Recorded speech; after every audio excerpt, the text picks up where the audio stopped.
Masabika Zanta Zan Sungloi kan petu Pachian Masabing Min Thiang Tang Tas Kause Zum tu Unao Nandi Lak Boy Krimin Kun Kan Tlaina Nandi Lak Zong Boy Patletso Atharim Pantan Se Ni Zana Hibendukin Onlaya Konsa Tok Houding Inle Tatiang Ama Tang Tat Konak Dinga Zanta Akapetu Patian Zonga Sise Hikazuna Karian John Jehovial Nandi Lak Zonga Kalum Tuk Tika Masabika Vanchim Takadu Du Latiang in Thong Chapuan Grak Etim Mizu Kaima Nikrak Sakmi Nakapek Thoa Tim Latiang in Gandhi lakten thazang la thanding boy khrimin kan som na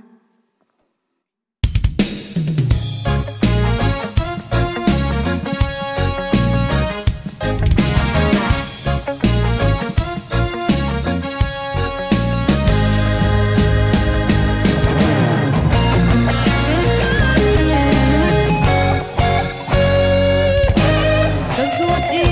ka fatana dam nagna ka pe Katsa si boy nganbi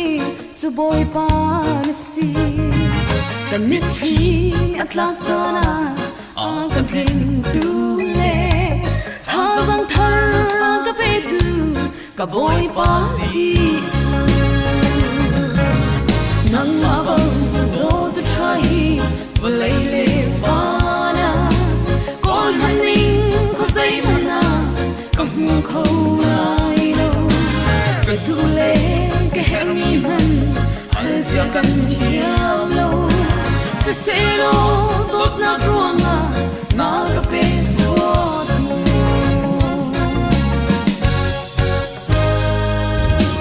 ka rojang ka ti halzan a rol na ka pe ka za tu khal chabi su boy pa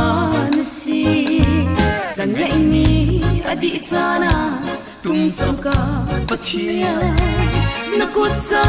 na ka sampia mual phaulo te nang mabang do to try valai le para kol haning ko sai na kam khau lai lo ka dule ke hermi man hal sia kan tiam lo se selo tot na ruanga na ka pe tot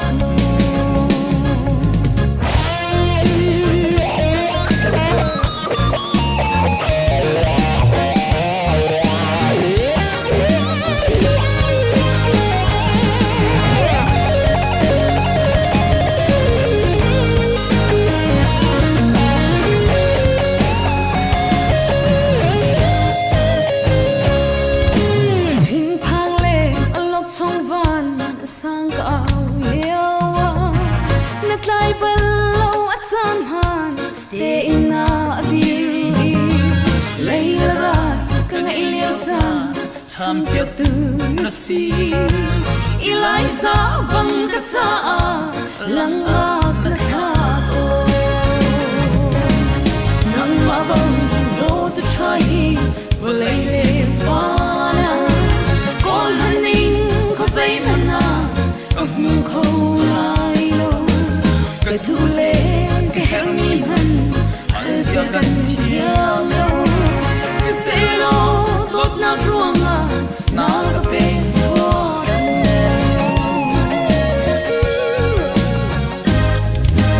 Kamit hun ni le kan ha thai ni phun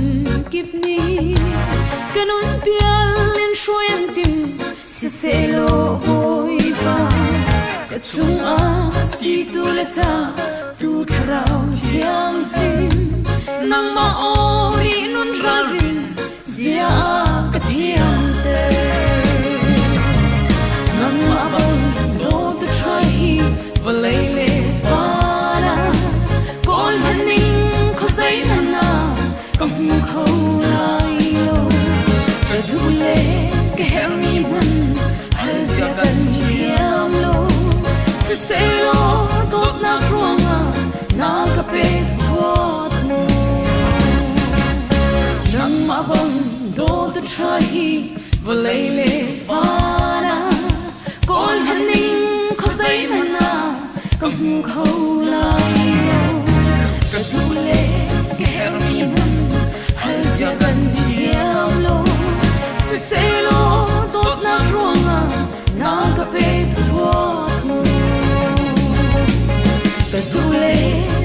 i hun al zia kan thiam lo se lo dot na ruanga na